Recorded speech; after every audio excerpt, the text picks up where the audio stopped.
freedom fighter, you raping our women. They are freedom fighters. Freedom fighter, you killing our children. They are freedom fighters. Freedom fighter, you destroying our country. They are freedom fighters. Ayo, ayo, ayo, ayo, ayo, ayo, ayo. Ayo, ayo, ayo, ayo, ayo, ayo, ayo. Ayo, ayo, ayo, ayo, ayo, ayo, ayo. Ayo, yo, ayo, ayo, ayo, ayo. Okay, so it's another day to be grateful to God Almighty, and we are here. I'm Stephen Compton. This is how I'd like to welcome you to today's edition of the program, Issues in the Society. On the 28th day of January 2026, and we are here. Today's edition of the program promises to be a great one. Oh yeah, as we'll be having a roundtable media discussion on issues that are affecting our country and affecting us as a people. And so with that, we have our media colleague, Desmond Brown, from our Kia radio station. He will be with us here today. And a labor advocate, George Temwe, is also here. He's our guest on today's edition of the program. And there are a lot of things we'll be looking at. So for those of you who are following us, I'm kindly urging you to share the live video, invite other people to watch along with you as well.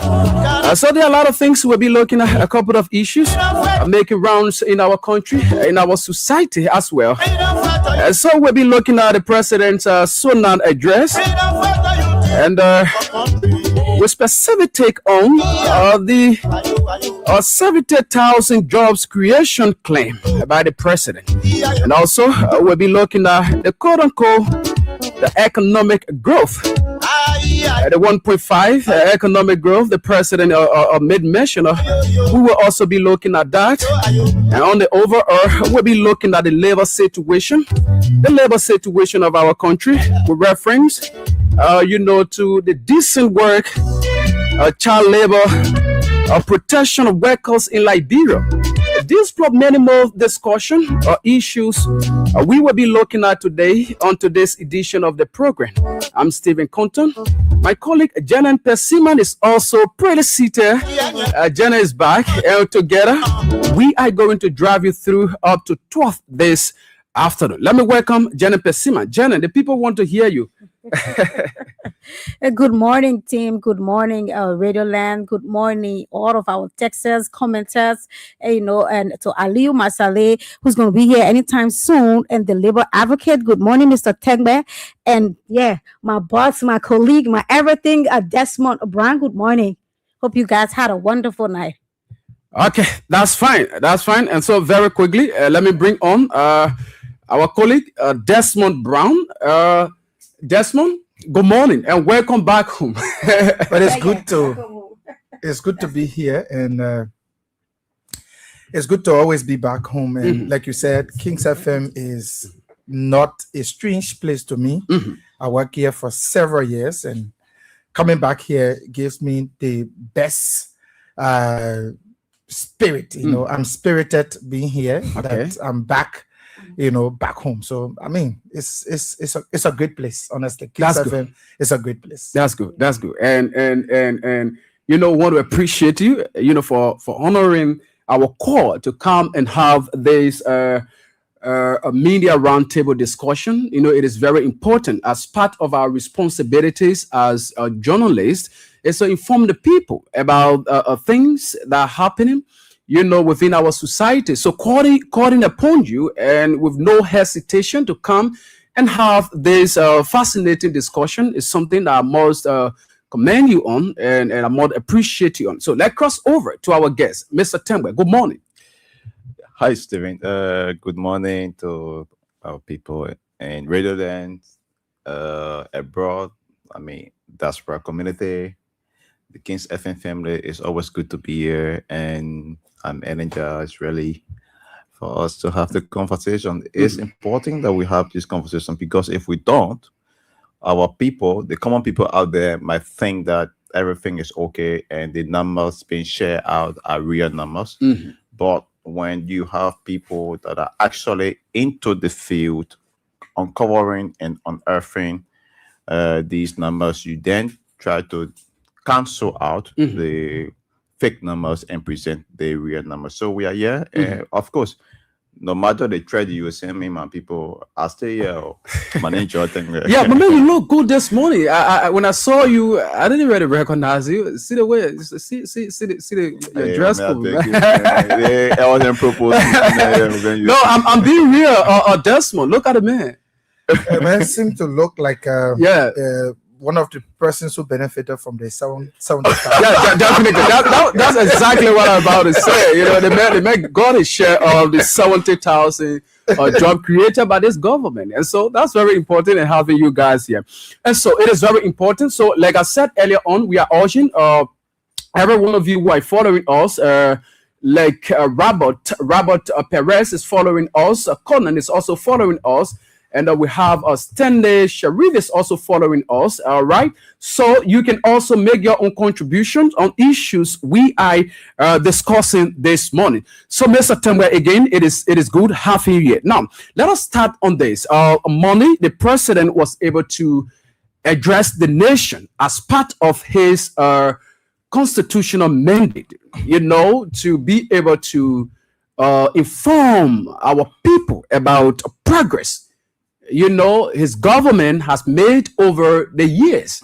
And so we're in keeping with this particular responsibility. The president, among other things, was able to put out some figures, right? I was able to make claims about things his government has accomplished over the period of 2 years. And one of the things he talked about is the issue that has to do with a job creation. According to the president, on his administration, they were able to create 70,000 jobs across all sectors of the country. Now, you have been moving around when it comes to employment in the country. Your voice has been high on this issue. What's your take on the claim by the president in terms of this job creation issue?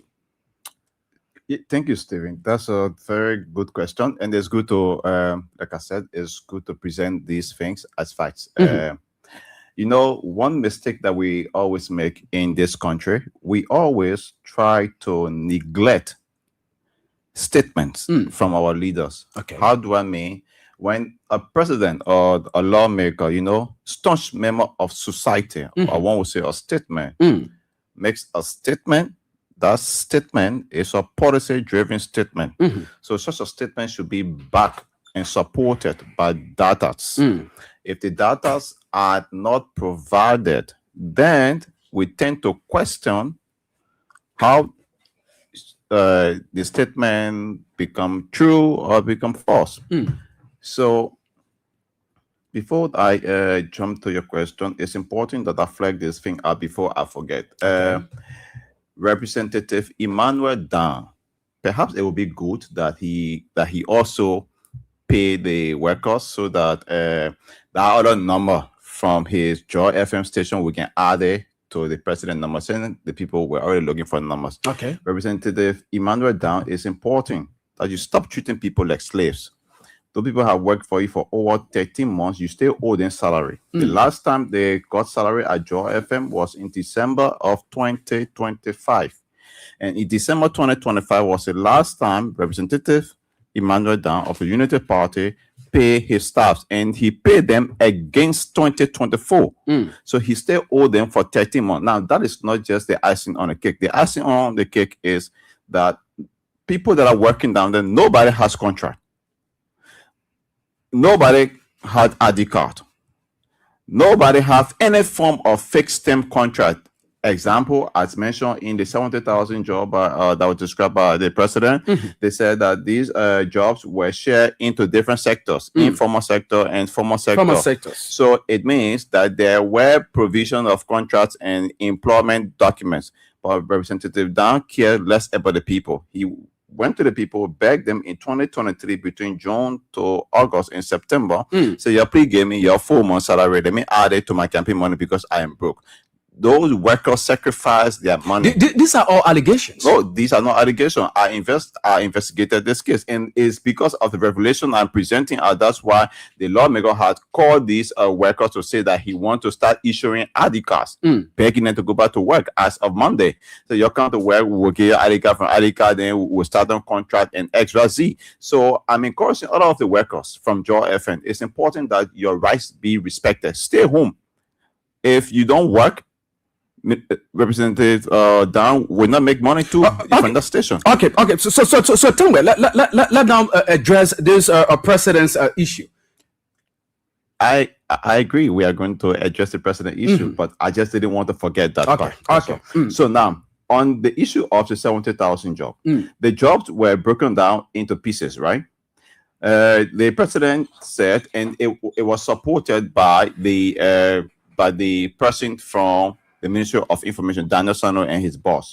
So they said 35,000 jobs were provided in the public sector, meaning, according to Public Works, meaning the projects that have been undertaken by the Ministry of Public Works. So since these projects have been undertaken by the Ministry of Public Works and 35,000 jobs are provided, according to them, those jobs are provided in the public sector. But then it also questions the data that they are providing, because, mind you, in 2024, close to 2025, the IMF came up and said 88% of our country are part of the informal sector workforce. Okay, so it simply means only 12% of the workforce in our country belongs to the formal sector. So if you say 35,000 jobs were provided in the public space given by Public Works, then if you do that math, it means 30,800 of that job was informal job. Then it means 4,200 of that job could be formal job, like supervisors. Now, we did our math, we did our interview, we conducted our survey. Vast majority of the people, almost 95% of the people that are helping the Ministry of Public Works to conduct the road projects, to do lightnings, and everything, they don't even have contracts.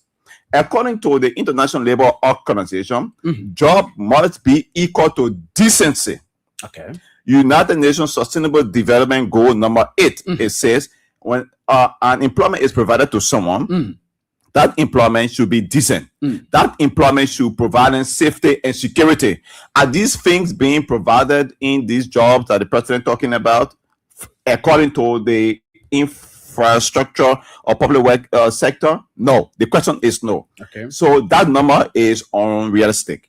Second thing, they said social protection job came out through the Realize program. Now, we all know that program started, it was signed by the previous government. Right now, let's agree, government is continuity, and yes, government is doing her best to keep the premises that the previous government started. But if you say 15,000 jobs were also provided, and this statement was also supported by the incoming Minister of Youth and Sport, Minister Colonel Crow.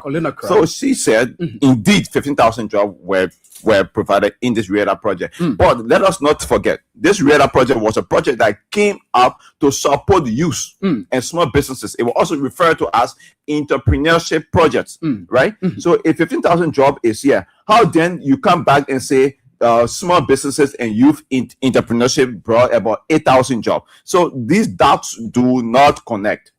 Also, the president said, and according to the Ministry of Information, I'm just quoting their data, and they are analyzing exactly what they said. They said 12,000 jobs were provided in the agriculture and fishery sector. If 12,000 jobs were provided in the agriculture and fishery sector, are you telling us, though, Fontaine people then, those Ghana men that are having their own canon, they've been keeping that canon for over 20, 30 years, managing it. You call them, they have conference, you provided some subsidy to them to support them. Are you saying that was another form of job? So are you saying the canon they've been using for over 15, 20 years, you don't buy it for them? That's my question then to the president. Okay. So again, this statement is unrealistic. Okay. So in totality, we believe, given the total survey and investigation we have conducted in Bombay County, in Cape Mount, you have seen us sometimes we are in Riverside or Grand Bassa or Makibi. We can confirm to you that these numbers are unrealistic, these numbers are untrue, and I believe these numbers were upgraded over, let's say, by 1,000%. Maybe the president wanted to say 7,000 jobs.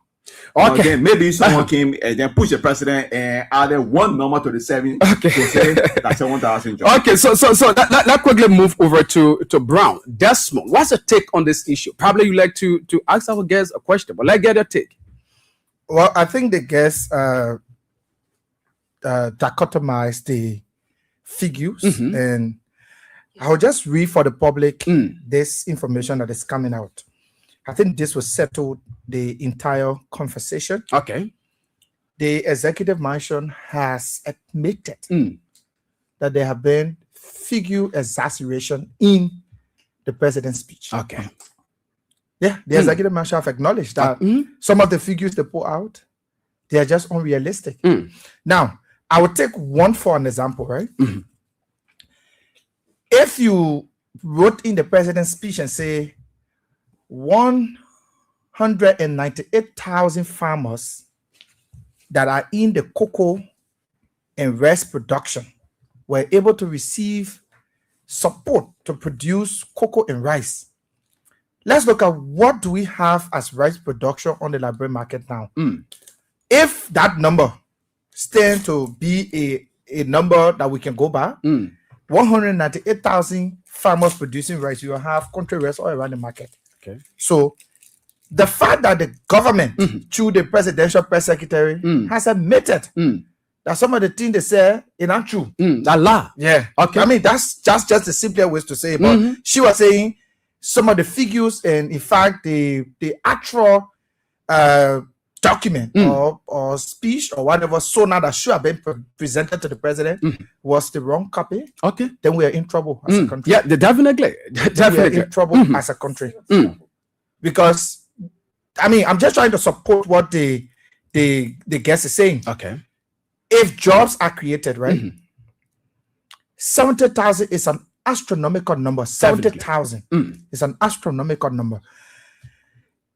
You have the total civil servant workforce should be around 65 to 70,000. If you created 70,000 jobs, it's double of what we're having. Now, let me show you the easier way you can find that applicable in our system. Purchasing power. Purchasing power. When the people can go in the market and buy, it means that you have created jobs because there will be more people buying and the people who selling will be selling more and they will appreciate the government. Take your microphone now, go down in the markets. The realities are there that the government actually did not provide 70,000 jobs, because if that would have been the case, they would have shown a particular data, like the guest said. There will be people to show that. Now, some of the things that will show is that because they said they've created jobs in formal and informal sector. So if it is in the formal sector as employment, you have NASCOP will have a data. Where is the data for the NASCOP? data? That's the question. NASCOP do not have a data, right? What is the pay? They call it PAYE, right? Where is that document that shows that this individual is taking pay for government salary or from government payroll? The CSA will have some documents or so to substantiate these claims. But as it is, I showed the government, like they said, I think they made some mistake with the numbers, and maybe we have to take it as that, like the guest said, maybe they actually meant 7,000 or so. But 70,000 is double of what you have as civil servants. Now, the average Liberian working in any money have 10% to cater to as per the ratio. So if you're working and you're making around $300, you have 10% that you are definitely either directly or indirectly impacting. So how many person have been able, if you say 70,000, so that times 70,000 times 10, and see how many person benefited from this particular job creation that the government created. I mean, quote unquote created, because that times 70,000 times 10 why am I saying about 10 is every one Liberian is entitled to 10%. An average Liberian. Average Liberian who benefits from unemployment of his relatives. So if you create a 70,000 job, so let's turn 70,000 times 10 and see how many Liberians benefited. Let's go down in the market and ask the people. Some people are selling one carton of chicken now for 2 days. It means that the 70,000 job is just a mirage. It's something just like, you know what a mirage is? It's like when you're walking on the road, it's hot sun. You know, you're walking and you look ahead of you, you see something on the road look like water. The moment you get there, the water vanishes away. It goes away. That's a mirage. So it's like the 70,000 job is just a mirage. And that is my fair analysis about the 70,000 job. Okay, thank you so much, Desmond. And let quickly move over to this next issue. Like you said, it was so good that the government was able to clarify that, because there are a lot of people who have been asking as to whether the jobs the president spoke about were created in the space or, you know, in another world. These are concerns that people have been raising, right? But now let's come to this issue about the 1.5 economic growth. You know, the issue that has to do with economic growth in a country. You know, it is something that empowers people. You will have companies coming in the country. You will have investors coming to invest. And you will have, you know, the people being empowered. Again, our president, to the Liberian people, he said over the period of year, the country has experienced an economic growth of 1.5 in the country. Listen to that. Tangwe, you have been around. What's your take? But Stephen, if the 1.5 figure or number is being out, it means the president is, I mean, he was advised. That's what I keep saying. The people writing these speeches for the president, they really hate him. They don't like him. You really mean that? Yeah. Because if you say 70,000 job was provided, and now you come up with an economic growth of 1.5, it means the president took into consideration 700,000 persons benefiting from 70,000 jobs. Okay. Now, in the event that 700,000 persons benefiting economically, the people in Sonoma, West Point, Newtown, and other places, quote unquote, somehow benefit. It means Liberians are not going to bed on hunger anymore. It means there is growth. All right.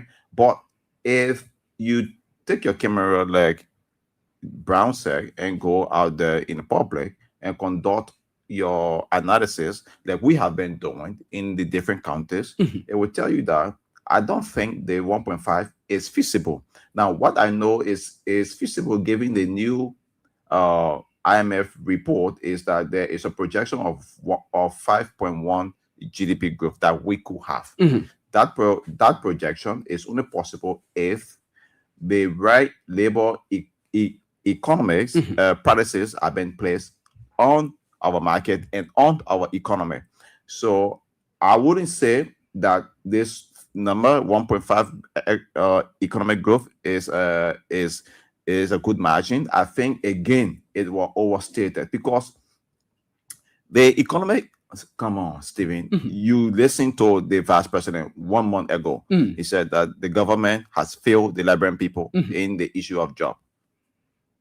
The vice president, Jeremiah Franklin, said that. So if that is the case, it means the 70,000 job benefiting 700,000 persons is a myth.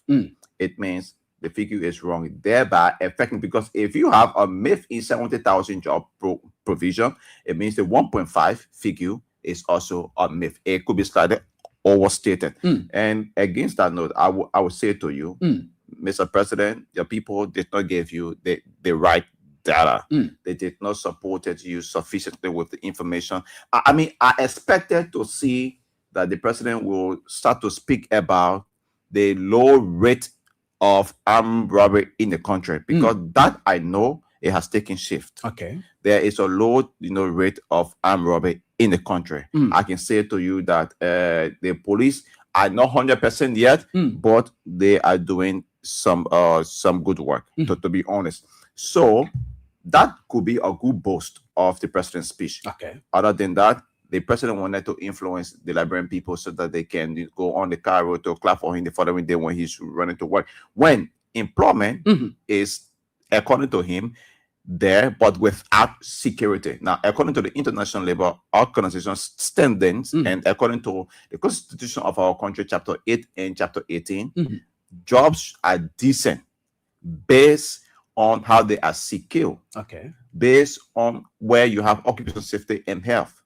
Jobs are also decent in recognition of the job not being in a precarious area. What do we mean by precarious job? It means you are working below the minimum wage line. That's one. Okay. You are working in an unsafe work environment where people are not, in possession of occupational safety and health, where people have no first aid. We have uncovered these stories. 95% of the counties that we have visited, the informal sector, the workforce there, only 5% of Liberians in those companies are working in informal jobs. 95% of them, they are informal. They don't have contracts. There are no security. There are even no first aid. Just in Grand Bassa, Sigma Group, 65 workers. Out of the 65 workers, only 3% there are working in formal job, and they are not even Liberians. They are foreigners. Bombing County, when we visited the Western Cluster, we saw that almost 98% of the workforce are into informal job because they have no contracts. There are no job security provision.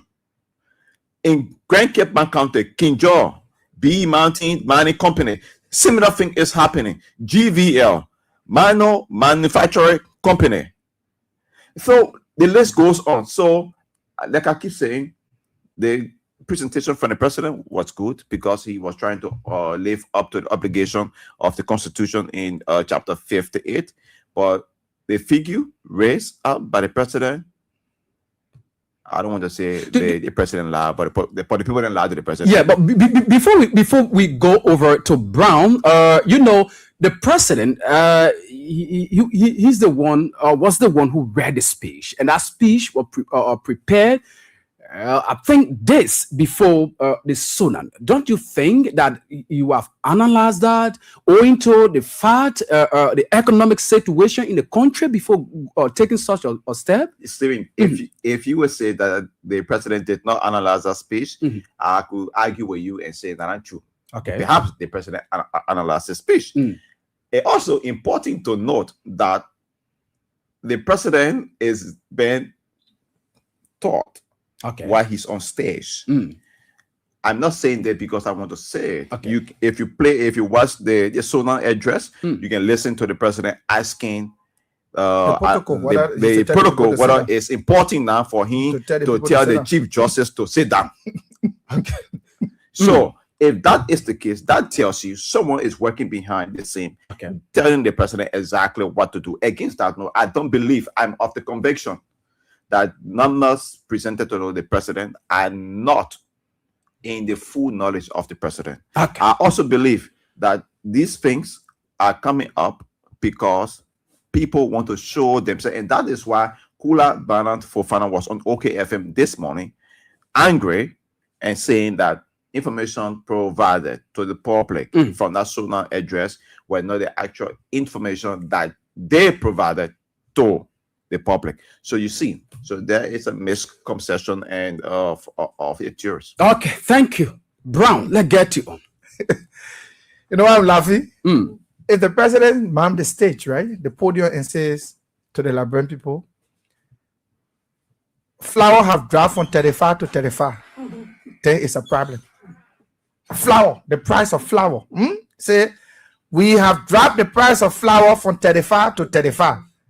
Is that any significant drop? No. It means that you made it at 35 and you stay at 35. Now, but let's go back to the report. The IMF self-released a report on growth per GDP.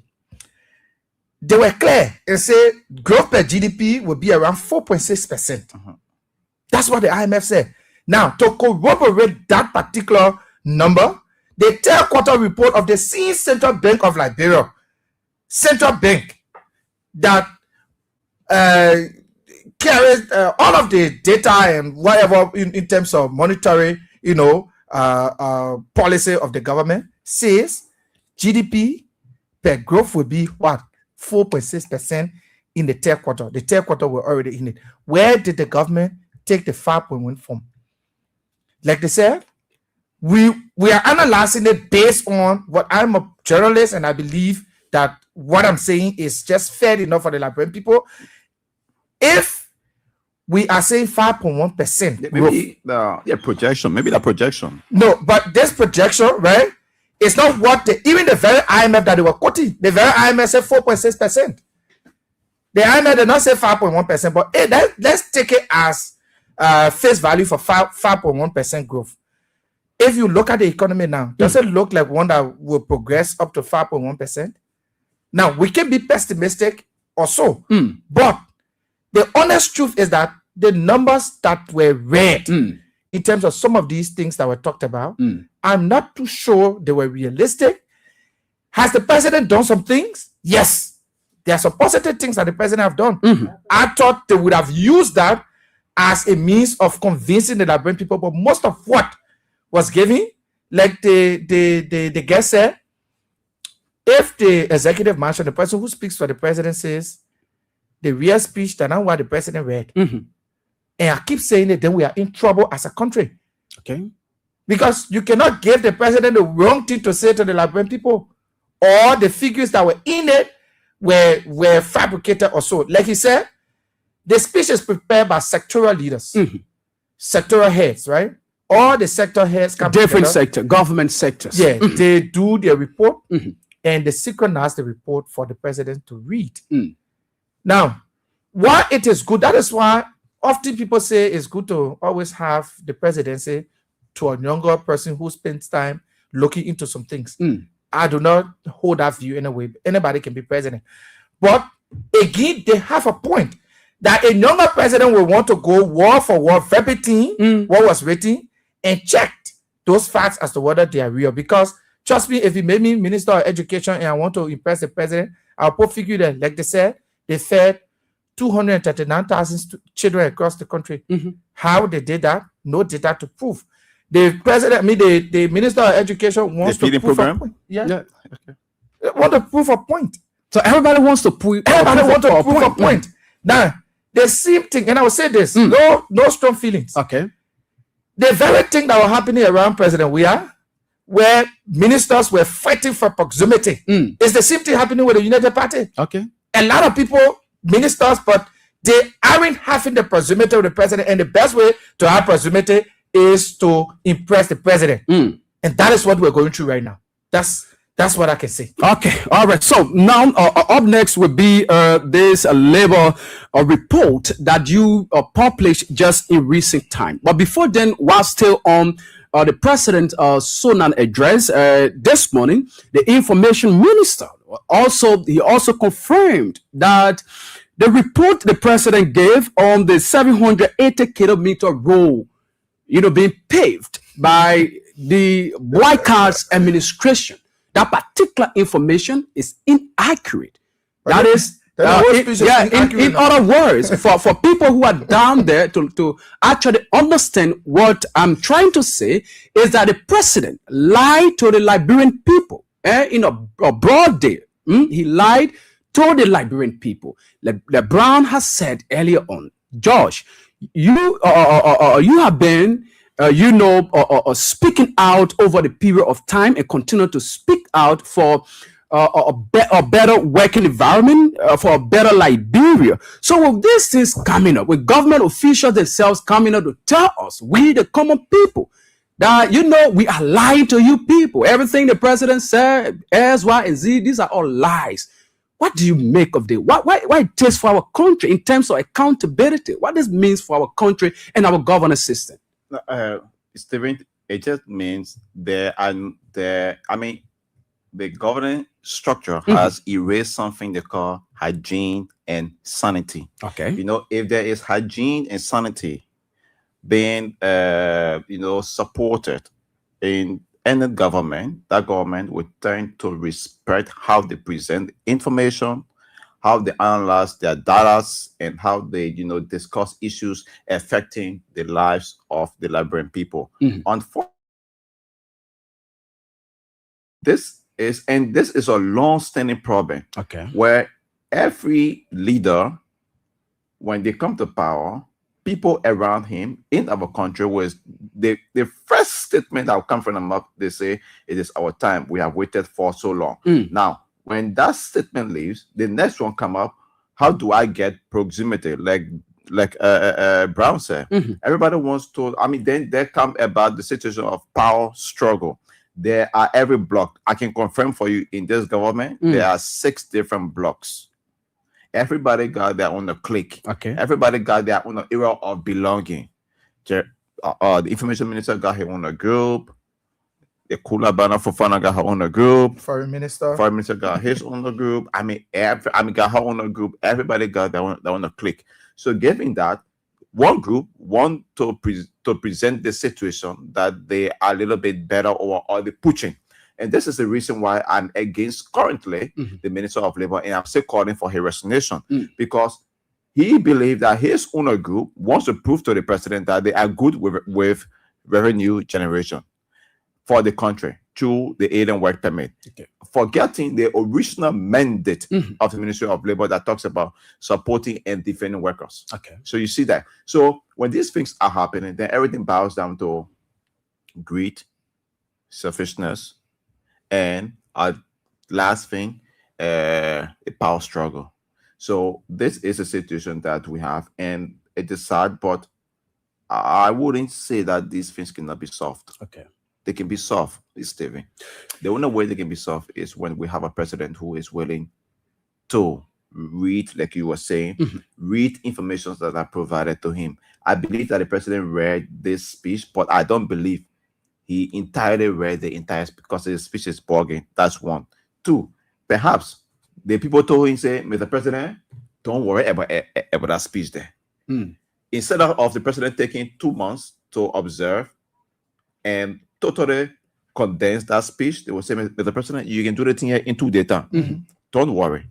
There are no fast checks. Like I keep saying, data from the LRS, Liberia Immigration Service, data from LRA, data from Legis, data from NASCOP, data from National Investment Commission are missing. Take for an example, in the 70,000 job scheme. Okay. So if those key people who are to provide information to support you are missing, how then do you tell the Liberian people that this information is real? Okay. Go check on the Ministry of Labor website. Okay.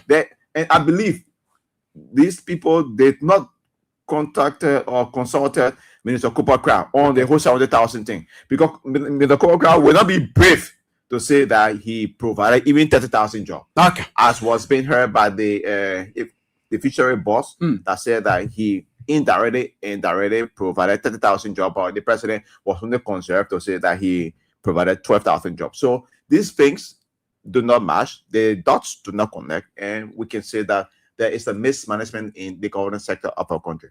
Brown. Yes, still before we even hit that point, right? How you talk about roles and the figures. It's just simple to say the president in his annual message or his SONA said in 2 years, his government has paved more road than 12 years of Madam Salif and 6 years of President Weah. President Weah government paved 450 kilometers of roads while they were, in the hymn of power. Check the stats. The total road network for the entire country is approximately around 13,000 kilometers of roads. So if this government said they did 11%, because if you check Madam Salif 12 years and President Weah's 6 years is around 18, right? 18 years, we're able to pave 9% of our roads. In the 18 years of the 2 administrations, we're able to pave 9% of our roads. This government said they pave 11%, which is around 1,430 kilometers of road. Can you pave 1,430 kilometers of road in 2 years? It's squarely impossible. Like the minister said, and he admitted that yes, the figures are not corresponding because this is a misrepresentation of the fact. Road connectivity across the country still remain bad. We have over 13,000 kilometers of road to be paved in the entire country. Then we have serious road connectivity, problem solved. The two government in 18 years could not even pave up to 11%. Then you come back to say, oh, not 2 years. 2 years. You have been able to pave 11%. This is just so wrong for us. You cannot govern the way the people want to govern. You have to govern with sincerity and accountability. The Liberian people demand this. It is not a matter of choice. It is something that you need to do. Now, but let me tell you what is happening. And this is my honest, thing before I end on this subject. Okay, right? okay. I think most of the people who are in the arena of power, they stay in campaign mode. You believe that? Yeah, they stay in campaign mode. They believe that campaign is not over yet. It's not yet time to govern. Maybe in the 3rd or 4th year, they will start to govern. But that will be too late. It's now that the Liberian people want the change that they yearn for, and they said they would have brought to the Liberian people. So with all of these things, you can't govern with lies. You can't. Now, let me tell you, you can't intellectualize people hunger. When people are hungry, you can't intellectualize that one, brother. You can't go tell the man, say, the way you're hungry, we'll take the line from here, the line of dichotomy, we'll turn it so all that intellectualism, the man will get fed. Hardship. You can't intellectualize hardship. The people seeing their roads. Yeah, is the government trying to attack roads across the country? Yes. Look at the Bourgeois Alley, even though it is an inherited project. But they are doing it. That's why government is continuing with it. So if the government would have told us that the road that they are attacking now, right, it is part of the 11% of road that they will pave after their 6 years, I would argue because we have not gotten there. But to say you have paved 11% of our road that is around 1,430 kilometers of road, then we are just not saying the truth. And thank God that the minister, if I were the president, all the people who prepared the speech, right, they are gone from our government. Dismissed it. They would never come back. Okay. If I were the president, they wouldn't, because this is a national disgrace. And we look forward to see that. This is a national disgrace, brother. To be honest, definitely. For the president to read speech, then everybody coming, or the executive marshal responding and say that the wrong thing the president read. The minister, who is the official spokesperson for the government, say that the wrong figure the president called, that were in the speech. Then it means all of them need to go, including the minister of information. All of them need to go. Okay. That's Desmond Brown. And so, folks, if you are just joining us, there's a reminder that you are listening to the Wednesday, January 28, 2026 edition of the program Issues in the Society. And there's a media roundtable discussion. And we have here George Tembe as our guest. Desmond Brown of Kia FN is here, as well as my colleague, Janet Persima. And so now let quickly transition to this. Josh, just in recent time, you published what you term as an annual report. Comprehensive one. Okay, comprehensive one. Okay, a comprehensive annual report on the labor sector of our country. And so let us firstly look at first part of your report that has to do with the decent work or daily survival, the reality, as you said, reality of empowering or employment in Liberia. Let's first deal with that particular aspect of your report. So thank you very much. Employment in our country, or you want to talk about unemployment? Because to be honest, I don't like to discuss employment in our country. I like to discuss unemployment. Okay, so let's look at the unemployment aspect, because the reason for which I want us to talk about that, the president told us that there were a lot of things that have been done, 70,000. So maybe the 10,000 data cybersecurity training was a presidential project, right, for young people. Maybe they added that 10,000 to the number. We don't know yet. Maybe. But unemployment in our country is still high, is beyond high. A lot of people go to bed with no job. Every year, Stephen, over 10,000 young Liberians graduate from universities. What we expected, like what I expected to see, and what we have recommended to the Ministry of Youth and Sports, the Ministry of Labor, is that they coordinate. That's why we have the Bureau of Employment at the Ministry of Labor. You coordinate with every company in our country. Take for an example, we get 50 companies in our country, right? You from the Ministry of Labor, you write a letter to the Ministry of Youth and Sports, because that is the reason why those two entities are always intertwined. You write them and tell them, hey, let's send letters to each of the companies and say, we get 10,000 young librarians graduating from university every year. We want 50% to come to your area for cadet program. We want 50% to go to the other. Now, if you proportion that, at the end of the day, in a year time, you have maybe close to 30,000 young librarians graduating from the university going for a startup job. Okay. Now, if you come back and say to us that indeed you have created some ways or some means for young librarians to get employed, I will agree with you.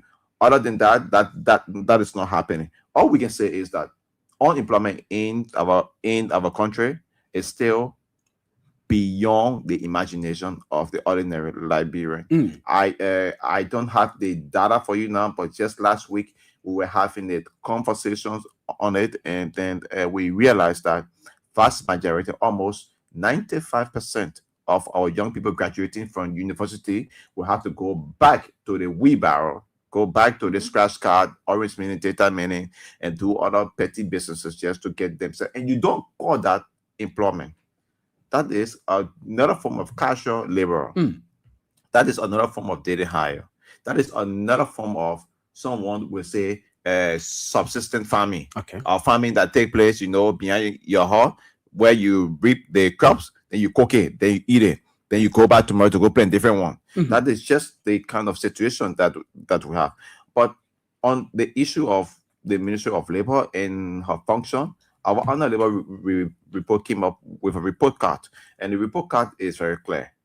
Given the investigation that we conducted in 7 different counties and with reporters coming from other counties on the issue of alien work permit compliance, we grade the ministry F. Why did we grade it F? Because our investigation uncovered that there are no compliance from foreign companies in our country, mostly in the private sector. If there were compliance, you wouldn't see that the website of the Ministry of Labor will not even have a section or the segment that say, if you click here, you see the total number of companies in our country. If you click here, you will see how many companies that are in compliance. And believe me, I want you to take your own camera, I can name for you over 8 businesses right now in this Montserrat, big businesses that they are in total violation of the labor law.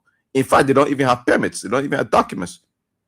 And who shielding these people? Same people from the Ministry of Labor. Top guys are the one protecting them. When labor investigators go there to conduct investigation, they call, my man, I'm sorry to say, take yours, from down there and go back with your team. Who gave you credence or who gave you permit to go, conduct investigation? And given these reasons, I always say that there is a huge level of mismanagement at the Ministry of Labor. The only error in where we believe that the Ministry of Labor performed best was in the issue of alien revenue generation, where the Ministry of Labor generated enough money. So on that note, we gave them an A+, because they generated so much money to support the national budget of our country. Okay. You have Senator DeLong, who has been championing the cause for the issue of job creation, pressuring the Ministry of Labor, making sure that they conform to it. Where are we with that? Have you been tracking what the senator has been doing in terms of pressuring the? What's your impression about that? So I was very happy because when I saw that the senator is having the situation of life-threatening, or threats against his life, according to him, even though he didn't make public some of the threats. But for us, we made public some of the threats we can receive deadly. But when he came up to say that librarian need job, we cannot outsource librarian job to a foreigner, I was very happy.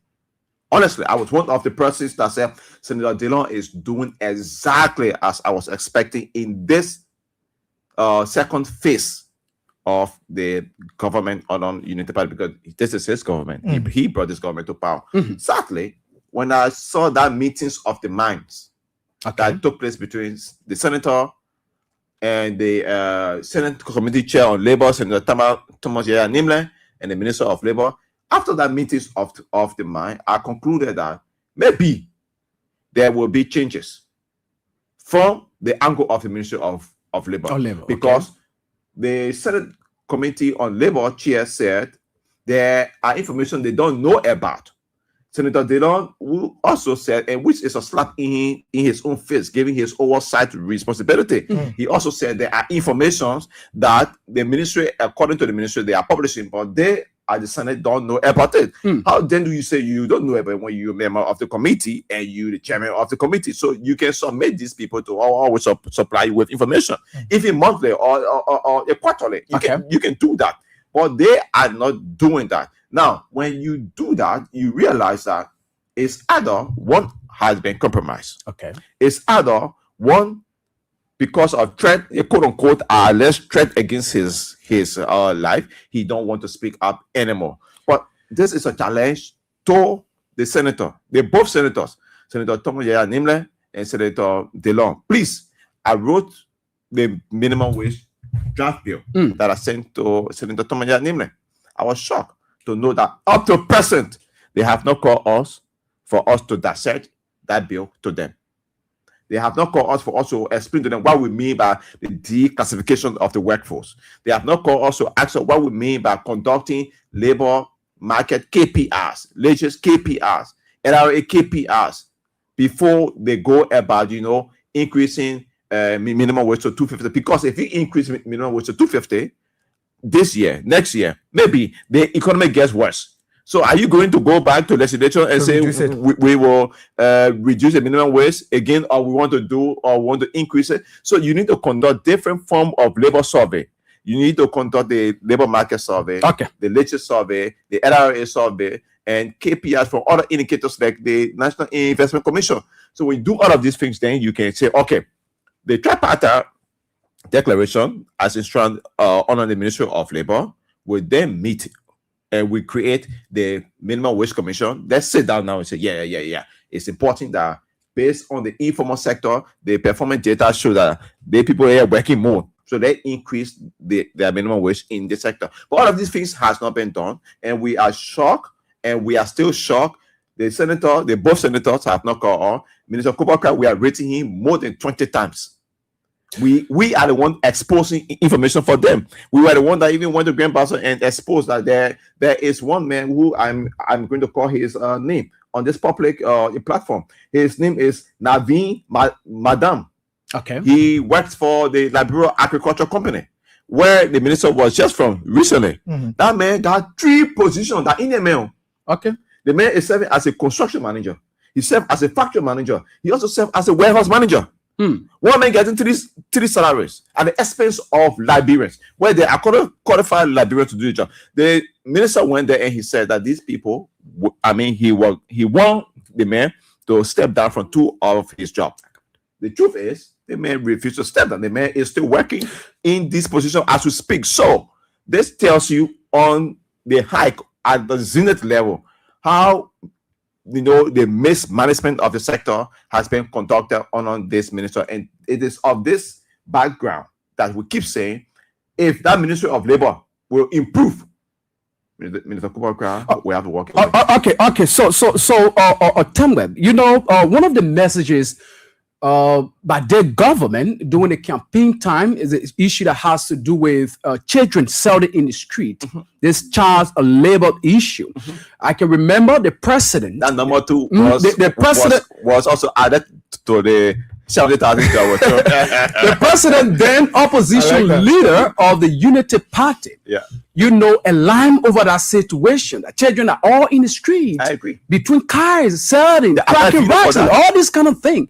And now, following this particular government taking on state power, we are seeing these things happening. Though in recent time, they were grabbing children, being in the street and all these kind of things, but we are seeing these things still happening. What went wrong? What is happening?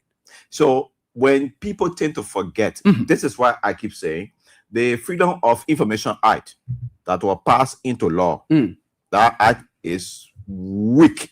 That act cannot mandate anyone to do the right thing. The act only say, come to me for information for me to provide. If I don't want to provide the information to the land force, you can do nothing to me. Or if I make promises and I don't want to keep it, you can do nothing to me. So that act, in my mind, is totally useless.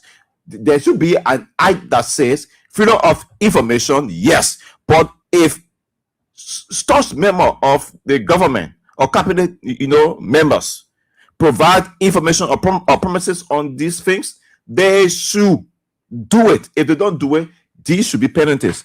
But no, it is almost like the December Act of Liberia, wherein it serves as the big door. That door, they can call it Jamasaba door, but then when the door comes to you, then the door can't even where you say the door just look at you and they play with you. You understand? So these are the situations. I have a video recording on my phone during the campaign time where our current president said, "Hey, y'all see down there, y'all can go in the street to go say, all day, y'all take bread, y'all put it on your head. Look, it can't even do nothing for you. This is not life." But let me tell you, my people, we will change this. This is why I'm here. Do you think the president isn't living to that since his inception as president? If the president is listening to it, how come our annual labor report and investigation in the period of 2025, January to December 2025, but case have been stopped from the arrest has uncovered that there are 21,000 children. That is just based on the investigation that we conducted. 21,000 children selling in the street, doing jobs that parents should be doing. So that it's a form of child labor. Of course, it's a huge form of child labor, and that is the reason why the Department of State's report on child labor on Liberia in 2024 and 2025, 2023 was damaging. I can tell you for free. It was so damaging to the extent that the Minister of Labor had to write the social, the Ministry of Gender, to create certain, way for them to help to take children off the street. But the truth is, if you take them off this street, where do you take them to? So this government have that created a safe home? Is that what you're saying? Do we have a safe home? You are the journalist. Let me ask you, because maybe I don't know about you. You are a labor practitioner. You run into the data, you do surveys and other things. Haven't you come across any safe home that the government has provided for these kids that they were putting out? Safe home for the private sector, the orphanage home for the people, individual who are into entrepreneurship, yes, I would say. But government owned safe home, except from the one, quote unquote, Senator Dillon said that he is taking Zogo off the street to take them there. But then it is not for children. We don't have children protection unit being practiced in our country. Those things are just on documents. That is the reason why child labor is on the increase. We were into West Point. It was surprising to know that children are also in the form of transporting illicit substances. Okay. People send them to go buy it. We uncover these things. It is not only happening in West Point. It's also happening in Nema County, in Malgibi, in Bon County. So the issue of child labor is so much on the increase. And I thought that the Ministry of Labor through the Ministry of Gender will see need in the Ministry of Youth and Sport to conduct a conference between independent organizations that are into child labor, exposure, awareness, to say, how can we sit down on a round table to have the conversation to create child labor investigation unit like we have now at Liga, where our unit is responsible to go out there to not only uncover labor abuses and mismanagement, but to also chase after child labor and expose them. We bring them to the public, send them to the ministry and tell the ministry, these are the things that happen. But guess what now? Since our annual labor report came out, the Ministry of Labor, the Ministry of Gender, and the Ministry of Sport, nobody has even contacted us to say, can we talk? This is a situation. And the truth is, we are not begging them to talk. But if we expose these things, it means we want change. And if these changes will not come, then we'll not stop talking about them. Mr. Tangmai, I want to say thank you to you for always pushing and sacrificing for, legal labor laws in our country. But I want to ask you, you talked about protection of workers. Who should be taking on this task? Protections of workers. The public Who should sector be taking or the private sector? everywhere? Because the problem is not to a specific places all over. Agree. Yeah. So who should be taking responsibility to make sure that workers are protected? Yeah. If you 1 second, if you check our annual labor report, we say protection of Liberian employment right, the Ministry of Labor score F. The CSA score C plus in that area. Why did they score C plus in the public sector and the private sector score F? It's because we believe Director General Joker is trying to set up some minimum, engagement to protect workers of the public sector. All right. Yeah. Now, on the other hand, the Ministry of Labor, they care less about it. There is something called the enforcement power of the Ministry of Labor. That power gives you the right, the proclivity to enforce our labor law. That is the reason why you have the Inspector General of Labor. That is the reason why you have the Deputy Inspector General of Labor. And you also have labor commissioners, coordinators, and investigators. So these people help, they support the Minister of Labor through enforcement of our law. If you take for an example, like we are pushing, this is one of our new calls, that in the year 2026 and going forward, every private company in our country is mandatory that you have the Committee of Occupation Safety and Health, because that was practiced during former Minister Tewon Gongo period. I was a child, maybe I wasn't even born, but believe me, I have seen documentaries and I have listened to testimony. Some of my colleagues that are living in Germany and other countries, they tell me that these things were happening and they were introduced by the former minister. But guess what? Since the inception of this past administration and this current administration, that committee is dead. It was revamped under Minister Cooper. According to him, he was trying to create the situation where the occupation safety and health can come up and support workers. But is it working? No, it is not working. I gave you for an example. I just told you we were in Grand County, 65 workers. They don't even have first aid department there. And they are construction workers.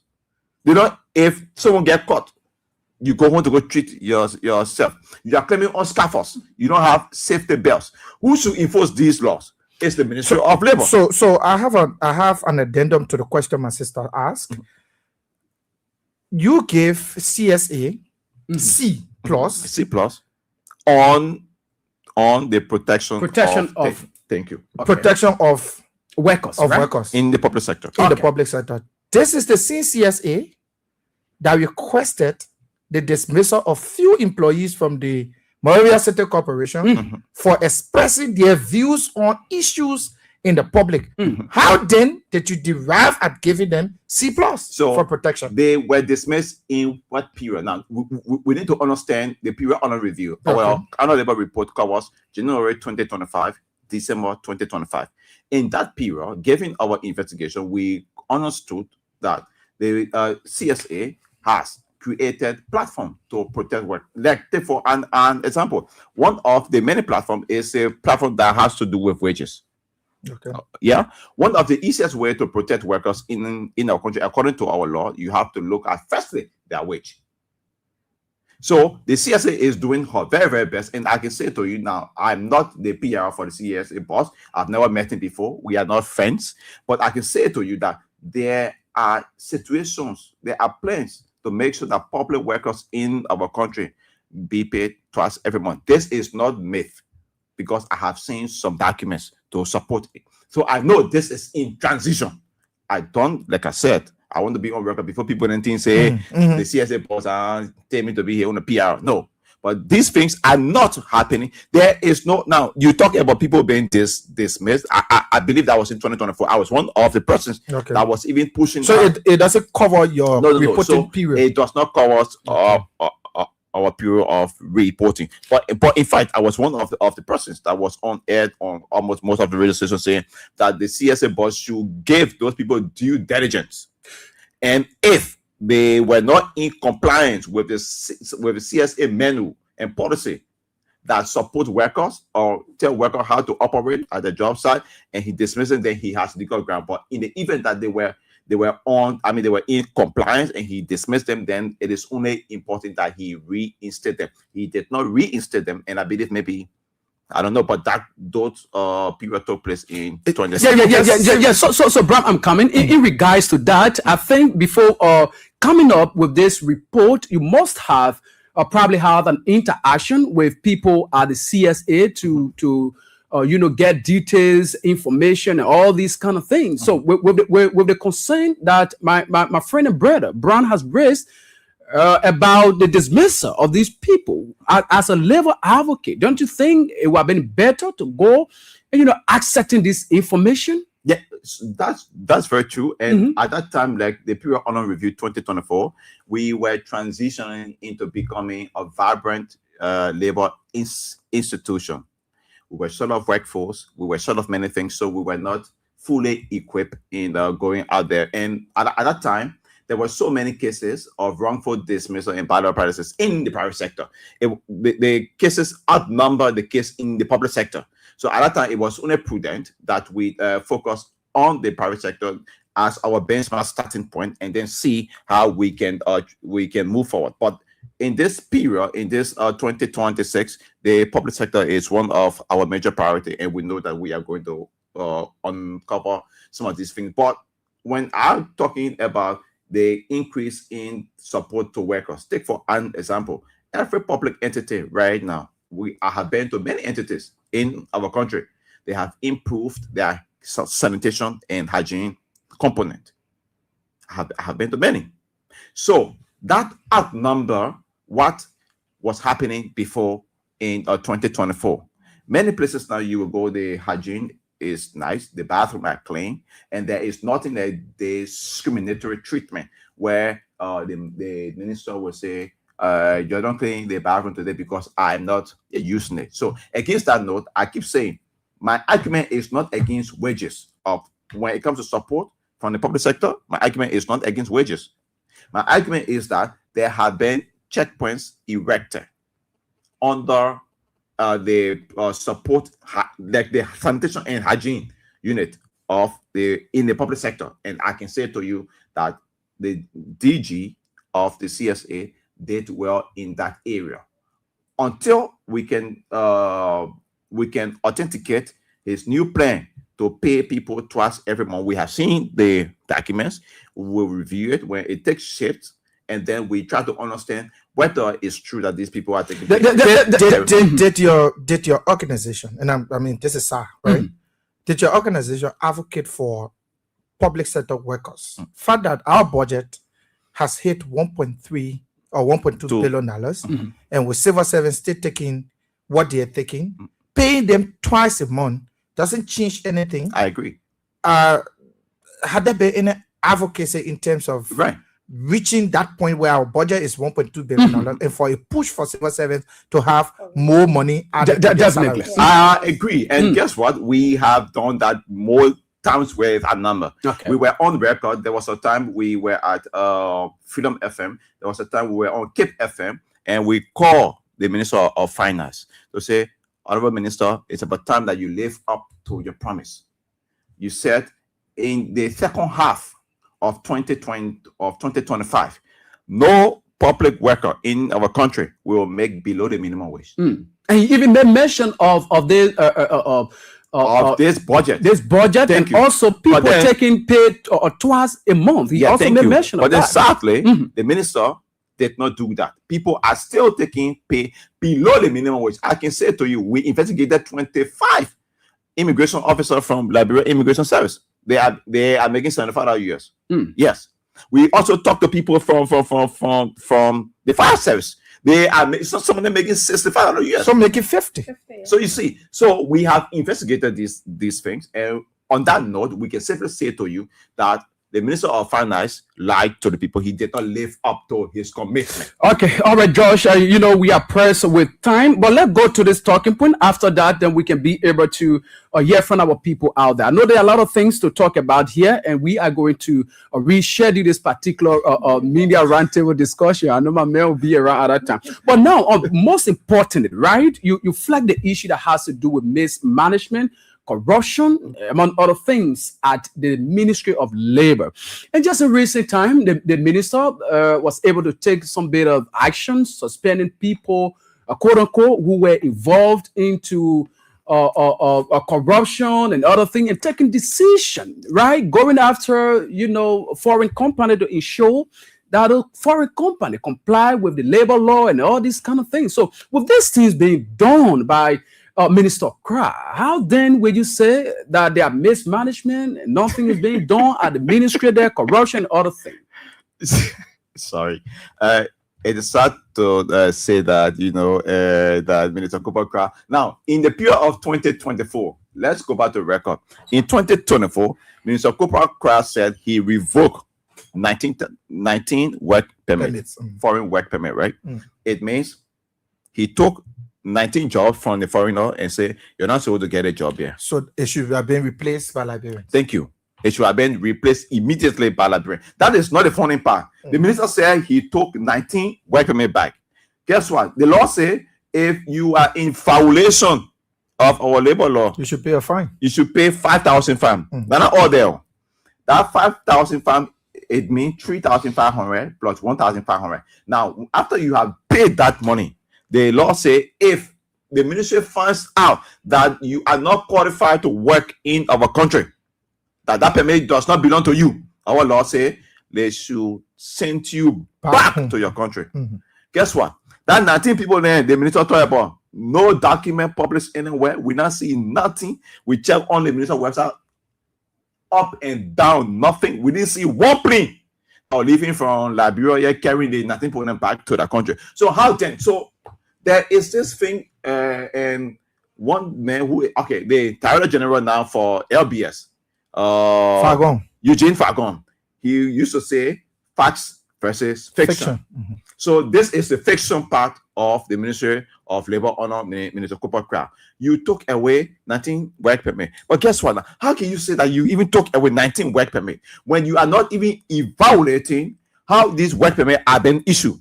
Take for an example, we got documents on our phone. We even published them on our Facebook pages where a company like Bang Lee Limited is a subsidiary to China Union. That company came and wrote the Ministry of Labor, dear Minister Kra, I write to officially inform you that there are 64 new workers coming to our country to do technical jobs. And we want you to please provide permit for them. That letter is a myth. Is wrong. It does not make sense because it did not clearly state in which area the people will be providing technical services. Now, I just want to bring it to a point.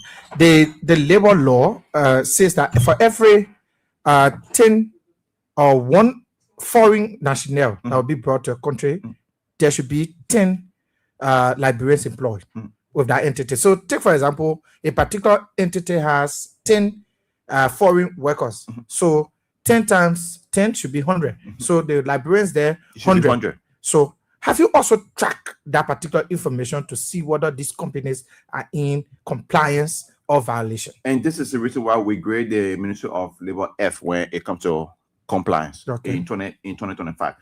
Vast majority of the company, I would say 98% of the foreign companies in our country, all of the people that are working in the formal or doing formal job, office jobs, they are all foreigners. It's very difficult that you see a Liberian, meaning only 2% of Liberians that will be in top jobs. And this is not just sad, this is evil, because the Liberalization Act that was created in 1976 says that Liberians should occupy senior managerial jobs. The Discipline Act of Liberia support also that act. So I don't get it where, and this is why we keep saying the enforcement arm of the Ministry of Labor is not just weak, it's dead. Because if it's not dead, we will have one investigator in every district of our of our country, not county, in every district, because this investigator should be there to uncover these things. And money should not be the problem, because the ministry has money. But on the contrary, money is the problem. Okay. I will explain this to you in just 1 minute. The current budget of the Ministry of Labor is 2.4 million. That is the current budget, 2.46 million. Now, the compensation of staffs at the Ministry of Labor budget is 1.4 million. 1.4. So it means 1.2. only 1.2. Thank you. Now, the budget of the office of the first lady of our country is 1.5 million. It means Minister Kafua and the lawmakers sat down there and they say that the office of the first lady is more important than the compensation of staff at the Ministry of Labor. That is the reason why the supplementary payroll that was submitted to the Ministry of Finance by the Minister of Labor was cancelled, because the supplementary payroll budget was 2.4 million. And out of that 2.4 million, they denied everything and only gave the ministry 2.4 million. So it means no supplementary payroll. That's the reason why now we have all the labor contractors that are at the Ministry of Labor. Their contract were terminated as of December 31st, 2025. So everybody that got contract at that ministry, they terminated all of their contract. Right now, as we speak to you, workers are without pay at the Ministry of Labor for 13 months. If you think that I'm lying, that these things are not real, take a camera and go to the Ministry of Labor. 13 months, Mr. Kobaka owed these people. He not paying them yet. And in fact, people are acting where they have dismissed these people or terminated their contract as contractor. They're bringing people to act. Say, JB acting here in the meantime is because of budgetary support. So the Ministry of Labor supports the government of Liberia through the LRA with good money, good budget, but then there is no reciprocation. So they are forgotten. Okay. They care about the big B money and getting all the big money. Okay, all right. Okay, Josh, thank you so much, George. Like I said earlier on, we are pressed with time, but let us hear from our people on these issues we are talking about. But before we go to the line, for those of you who are following us, I just want to let you know that this particular media roundtable is being carried live by Golden TV Liberia and out of Truth Lens News Liberia. All right, so I want to say thanks to our media colleague for carrying this program live. And so let us hear from our people out on the issues we are talking about here on 077-223-9933, 088-630-4497, or 077-980-375. Janet Pesima, you can take the call. Good morning. Good morning. Yeah, your name and where you call from, please. This is James Labro. I call you from the township of West Point. Okay, let's hear you. Yeah, let me say hi to our studio guests, and let me say hi to Dexter. It's been a long time. How are you, sir? I'm okay, Mr. Labro. Okay. Quickly to the issue. You see, no other way the president can touch the thing. He is aware. He is very informed about our speech. There's nothing like he is not aware, because this man had an experience of 42 years. So prior to coming to the government, he set already for everything. So nothing that you say you didn't know about our speech, the man can lie. And he will continue to lie. Here you follow what they can lie. And the most frustrating part is that ministry, they call information ministry, where they have part of rude people sitting there. Let me say this, because it's very, very bad for these people to defend the wrong. It's not good. We know you're working for your money, but you're working for the Liberian people. Let me say thanks to your studio guest. At least you're doing well when it comes to the labor sector. Continue your good work, try to fight these guys so that our people can get a good job and can be paid very well. Thank you so much. All right, that's all you got this other question. Good morning, Konton. Good morning. Good morning. I'm doing going for Tansha West Point. I'm curious. Thank you, and I welcome you. I'm grateful, Papa. Yes, to my point. And Mama Blake, he was a press secretary. He's supposed to speak, not only speak for the president.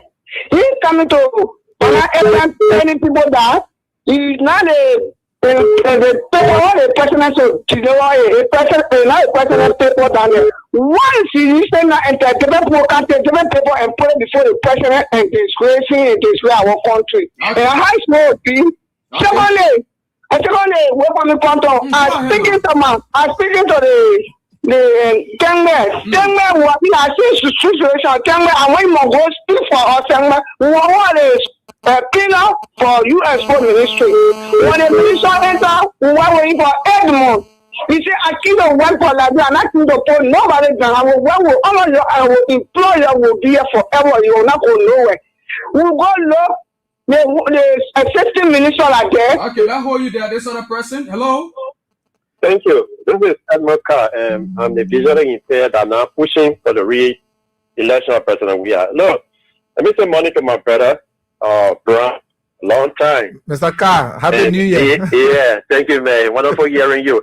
Look, yesterday I said, okay, sure, that there's a need for the president to let go some of the guys. And I said the president is vulnerable in the executive mansion. It is clear, factual, that there is no way the president's speech can be prepared, and he has no access to the speech. It do happen.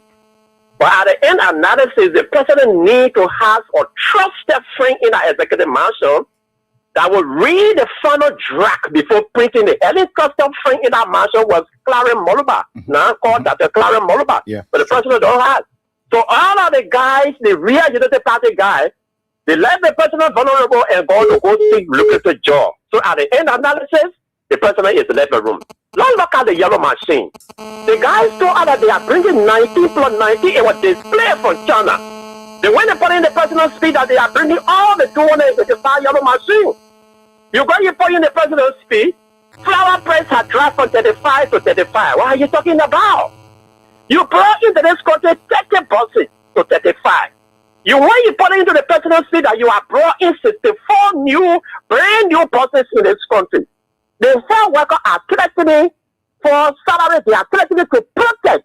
When you say you are able to increase the salary of health workers, agriculture sector, security, from what to what, the president was not able to tear up. So that whole speech is a truth. So if they come out to tear up that was not the reality, then at what time the president is going to be reading that real speech that he's going to be reading to us? Okay. But you know the guys were deliberate. They couldn't say they passed what they did. Those of us who come from the opposition going to stay there and lie there to continue to lie to the Liberian people, but we are still going to keep their feet to the fire and make sure that we upbalance them and put them up 2029. Thank you, Edmund Carr. This person. Hello. Okay. Hello. Pardon. Yeah, go ahead. You have a few seconds, please. How you doing? This is your studio girl. Is that my song I'm hearing this morning on Kiss FM? I am Asisi. That's my brand. Oh my God. Oh. You know why you are calling so my son. Welcome back. I guess you. You get? Yeah. Hey, you break me down again. No, don't worry. We're working out some modality. Don't worry, Mama. You break me down.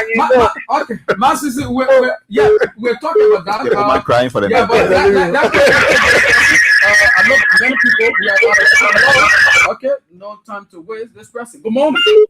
Thank you very much. Thank you, Konton. Go ahead, very quickly. Yeah, Mohammed, go ahead. We don't have time. Yeah, thank you very much. Konton, Mohammed, for Dan Coach. I want to welcome Desmond. Desmond, you are welcome and nice meeting you this morning. Welcome back home. Thank you very much, sir.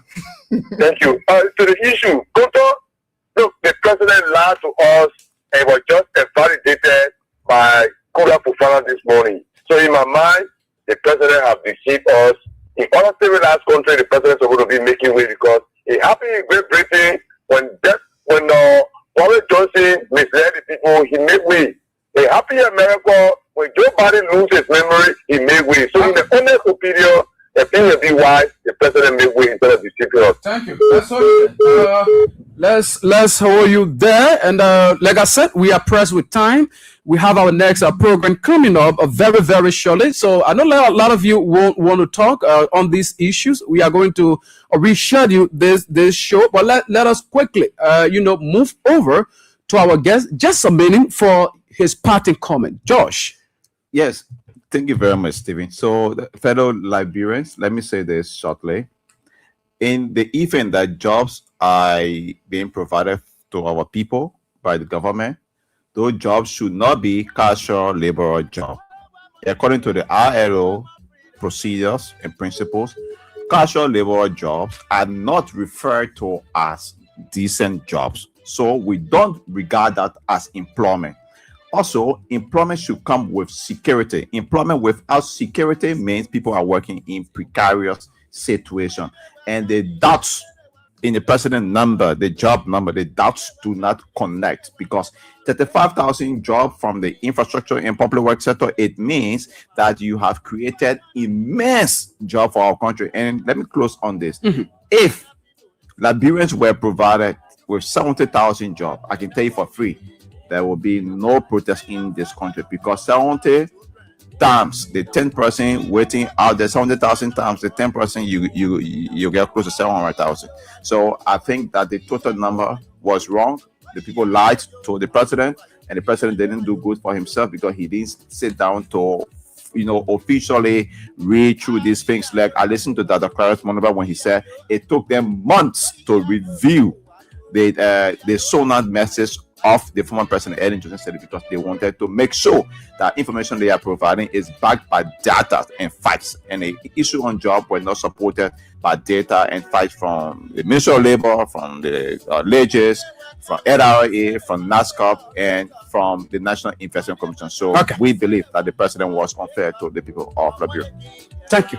Okay, bro, let's get to let me say thanks to George. George is a very smart young man who has so much passion in labor reporting. Thank you so much, George, for what you do for country. I'm glad to be here, Stephen. And like always, this is my home. Anytime, just shout at me. Okay, I'll be here. Thanks to our people. All right, Janan. Yeah, I want to say thank you to our guest, Mr. Tengba, and to my brother and guest host, Mr. Brown. And like you said, we need to come back here again, because there are a lot of questions we want to ask we did not ask. But thanks to everyone for being here, and we are going to be here on Friday. Thank you. Okay, that's Janet Pessima. Earlier on, you listened to our own media colleague, Desmond Brown, and our guest, Josh S. Tengbe. We'd like to say thanks to every one of you who follow the program, and also all of you who follow via our various social media platforms. Thanks to Golden TV Liberia for carrying this program live, and Truth Lanes News Liberia also. And also many thanks to Tavina Esdo, our camera woman, very, very smart, ensuring that, she grabs every scene here today. So I'm Stephen Conto. Friday, by the special grace of God, we'll be here. Do have yourself a blessed day.